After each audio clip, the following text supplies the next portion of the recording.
Halo teman-teman semua, saya Vita dari Teknik Industri Universitas Katolik Widya Mandala Surabaya akan menjelaskan materi tentang manajemen persediaan. Beberapa aktivitas yang dilakukan dalam manajemen persediaan mulai dari cara memperoleh persediaan, menyimpan, hingga persediaan tersebut dimanfaatkan. Persediaan di sini memuat arti beragam, bisa berupa bahan baku, bahan pembantu, barang dalam proses, barang jadi, bahkan suku cadang. Lalu, kenapa sih perusahaan membutuhkan manajemen persediaan? Jika persediaan terlalu banyak, maka akan semakin tinggi biaya untuk penyimpanan. Begitupun sebaliknya, jika kurang malah bisa menghambat proses produksi. Belum lagi, perusahaan harus menghadapi beragam ketidakpastian, mulai dari ketidakpastian permintaan, waktu pemesanan, hingga pasokan dari supplier. Inilah yang membuat manajemen persediaan sangat penting dilakukan. Berikut adalah tujuan dari adanya manajemen persediaan.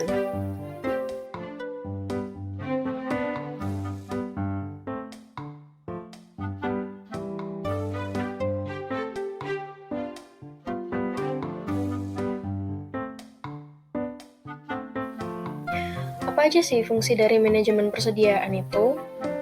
Pertama, mengantisipasi kekurangan persediaan.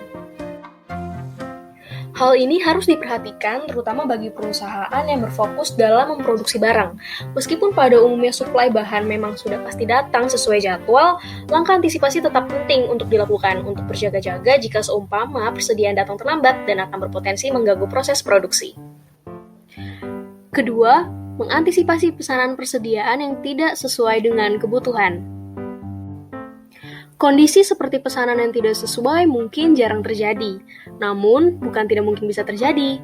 Perusahaan selalu harus memastikan pesanan persediaan yang diterima apakah sudah sesuai yang dibutuhkan untuk proses produksi. Ketiga, berjaga-jaga jika persediaan yang dibutuhkan tidak ada di pasaran. Fungsi utama dilakukan manajemen persediaan adalah untuk memastikan persediaan bahan selalu tersedia. Langkah ini untuk mengantisipasi jikalau bahan yang biasa digunakan tidak ditemukan di pasaran, bisa karena stok habis atau hal lain. Keempat, menjamin lancarnya proses produksi.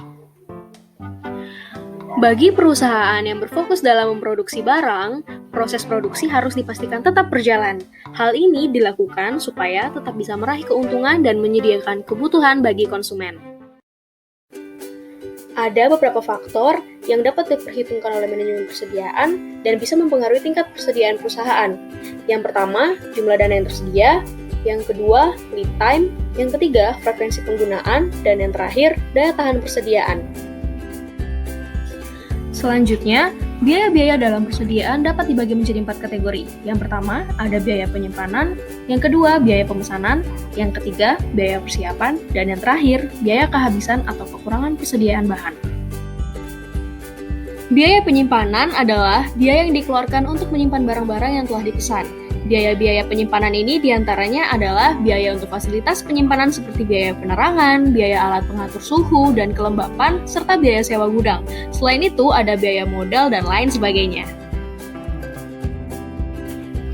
Biaya pemesanan atau order cost adalah biaya-biaya yang berhubungan dengan kegiatan pemesanan barang, mulai dari penempatan pemesanan atau order hingga terjadinya barang tersebut. Yang termasuk sebagai biaya pemesanan diantaranya adalah pemrosesan pesanan dan biaya ekspedisi, biaya pengiriman atau biaya upah dan biaya transportasi, dan lain sebagainya. Selanjutnya, ada biaya persiapan atau setup cost. Biaya persiapan atau setup cost diantaranya adalah biaya mesin-mesin yang menganggur, biaya persiapan tenaga kerja langsung, dan biaya penjadwalan. Yang terakhir ada biaya kehabisan atau kekurangan persediaan bahan atau shortage cost. Biaya ini timbul akibat tidak tersedianya bahan yang diinginkan pada saat diperlukan. Biaya-biaya tersebut diantaranya adalah hilangnya penjualan atau sales loss, kehilangan pelanggan, dan lain sebagainya.